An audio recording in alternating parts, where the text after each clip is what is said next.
Hi, crafty friends. Melissa Minor here. Thanks so much for joining me on YouTube. Today, I am so excited to be sharing my first layout as a member of the Bramble Fox Cut File design team. So let's go ahead and jump in and get started on today's layout. First off, I want to say I was super impressed at the ease of the use of the cut files. Never have I seen cut files like this before. So this is a look at my Cricut design space, and I downloaded the file right from the Bramble Fox website. And you'll notice here at the top, we've got the outline, and then the bottom are the letters. So I'm just using this little arrow here and bringing them out and bringing them in so I can make it as large or as small as I would like. And what's great is it's all together. So if you size it, you can move it down, move it over, whatever size you'd like. And what's great is the letters that fit on the inside of the die cut or the cut file, they're going to match up and be the same size and fit perfectly. So when you hit the make button, I want to show you that on your Cricut mat, it will print, you'll have two mats. So here's the first mat that shows the outline. And then you've got other mats here where you can do the other options for the letters. So if you want to do each of the letters and the symbols in different colors, it sorts them out on your mat. So I just thought that was really neat feature of the Bramble Fox cut files, because most cut files, you have to do your own manipulating to the file and do contours and create outlines and things. But with Bramble Fox, they make it super easy for their cut files. So these are really unique. And if you haven't tried their cut files, I encourage you to download one from their website to give it a try. So then from here, all I did was hit continue, and I printed out the files so that I can work with them. So I'm going to go ahead and finish that up off camera. And here you can see on my desk, I've got in my stack and sort tray here, the inserts for the letters. So I've got the word "the view" from here. And what's great is these are sized perfectly so that not only do they drop in, but they have like that extra little lip on the side, if I can get mine turned around correctly, so that you can glue them to the back of the cut file and then move them all in one piece, which makes it great. Like if you want to use foam adhesive, to pop it up or anything, you can. So let me just show you again, like from the back, that's what it's going to look like. So I really, really like that. And then there's also this inner piece here, and I think I might want to put a photo on the inside of that little mark there. I can't remember what that's called. Geotag, I think it's called maybe. All right, so I printed off my cut file using some white cardstock, and now I want to distress the edges. I want to use some vintage photo ink here and just ink this all up. And the reason is because I want it to really stand out against my background pattern paper. The pattern paper that I'm using today is from 49 Market, and it's from the Nature's Haven collection. And I'm actually making a companion page to another layout that I already have on my YouTube channel. I will leave that page linked down below in the description box if you're interested in checking out that as well. So let me go ahead and show you here. I'm just gluing in the inserts to the letters. So it's super easy. I like to use Nuvo Deluxe glue when I glue in things like this, because Nuvo Deluxe glue dries very clear. And so if any seeps out around the edges, you won't be able to see glue. So I'm going to continue putting a little bit of glue on here, and then I'll glue each of these letters in. So I just have the I left to do after this W, and then I'm not sure yet what I want to do with that little geotag. Like I said, I'm thinking about maybe adding a little photo in there. So I'm not sure if I want to use the insert piece or not. So let's take a look at my cut file. Yeah, I think I want to do this and then maybe put my photo in the center of this little circle. So the photos that I'm scrapbooking today are from a recent trip that we went on this summer, and my family and we went to Clingman's Dome.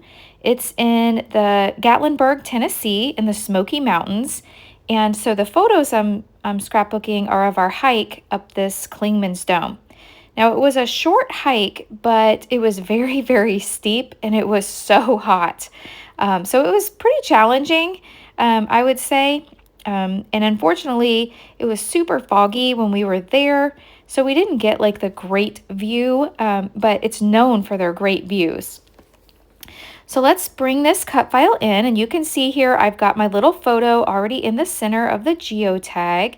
And then I went ahead and matted this photo in one of the laser cut elements from 49 and Market Nature's Haven, and also this photo. So this photo here is of my daughter Tatum and I on the left. This is Tatum and my boyfriend Dale on the right, like walking up the trail. And then the photo there in the center is myself and Dale, and that's the Clingman's Dome. And then I have a little photo up in the geotag of the Clingman's Dome. So you can see here that my photos are very like hazy. It was super foggy, but it was so fun. So this is how I think I want my photos arranged. And look at this. This cut file is like the star of my page, along with my photos, of course, but it's going to make my page super easy to complete. So I really like the placement of these items, and this background paper is really, really pretty. I'm not going to need a whole lot of embellishments, so I think I'm ready to glue things down, and I want to bring out some more of these 49 and Market Nature's Haven laser cut elements. You know what I was really surprised with is that you wouldn't naturally think of this collection for outdoor photos, but it has like these little wooden frames, and then there's little like this tree stump and the little animals. So to me, it gave me the vibes of hiking and outdoors, and that's what I really like about it. So I'm going to go ahead and start gluing things down. I've got my photo here, my feature photo I'm going to place in the center. I'm adding a little bit of adhesive to this photo, and I want to kind of offset it just a little bit. I want to be mindful of the design that's at the bottom right of the pattern paper, because I want to use that and put an embellishment cluster down there. And then I really like these flowers that are coming up out from behind the photo of my daughter and I. So looking at the laser cut embellishments, I know I want to use this tree stump, but I can't really decide where. I think it's going to land over here between the photos of on the left side. I like it better on the left side.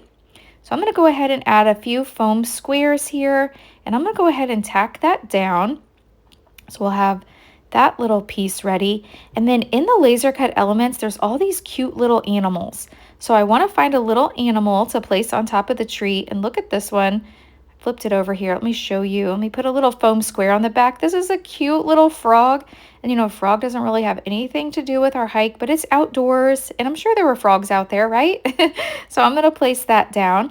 I'm also going to place this little, it's like a little cluster of flowers and rocks. So here's some rocks over here to the right of this photo. Looking through the laser cut elements, there's a little bird, and I'm sorry I'm off camera just a little bit, but I'm going to place the bird on top of that geotag. That's just going to give it like a little spot to rest. And then more laser cut elements. I'm going to punch out this little banner. Now, I really, really wanted to use this. I did use a banner on my companion page, but as I try it around in several different places on the layout, I just couldn't find the right spot for it. So I'm going to put this aside and maybe save it for a future layout, because it is a really pretty piece, but it just doesn't fit on this layout. Let me bring this back into frame a little bit for you. So yeah, I tried it, and I was thinking about even cutting it here and putting a little bit on the left and a little bit on the right. But in the end, I decided to set this aside, and I will use this at a later time. So moving on with the rest of the embellishing for my page here, I am going to set that aside now, and I'm going to find this cute little arrangement of flowers and also a cute little fox. So let me set these down here. So I've got, I found a little mushroom. So I'm going to add the mushroom to the little tree stump and the frog, just to kind of build that up a little bit. And I love the way that looks. Now I'm going to find a little cluster. I've got the little cluster of flowers there on the bottom, or on my page, on my glass mat. So you can kind of see that off to the right. I'm trying this little frog around, and you know what? I like that. I'm gonna place this little frog over here on the top of my photo, and isn't that the cutest little embellishment? So it makes the frog look like it belongs now because I've got two. There we go. I've got also some die cut elements in here. There's 73 die cut pieces, and I want to look through here and see if I can find something that's going to go on my page. So I've got lots of little elements here. I like this little round piece, and I like this little frame. But I don't think those are the right elements for my page. There's so many in here. I'm sure I'm going to find something. So as I'm flipping through here, I am going to find a little tag, and that gives me an idea. So I'm thinking I want to put some little banner elements behind this frame, maybe just like coming up from behind my photo. So I'm going to pick out a couple banners here and then a little wordy bit, and I'm going to make this little banner cluster here behind my photo. I do find 3 banners, so I've got 2 different shades of the green and then 1 in the red. So I will glue that down, and then the word remember, because that was so fun. Here's the little fox that is so adorable, so I'm going to add that to the page. And then I found these cute little tags, and so I feel like I need something above this left-hand photo. So I'm inking up the tags so that they match the layout here with a little bit of that vintage photo. So I'm going to layer 2 of these tags. Now, one of the tags has a cute little tree stump, and I want to make sure that that shows. So that's the one on the right. So I'm trying to decide how I want these. I really didn't want to cover up my flowers over here, so I'm trying to move them kind of over to the right. But in the end, I think it's okay to cover up the flowers. I really like the way that these cute little tags look. They're just so dainty and small. I think they look really nice back here.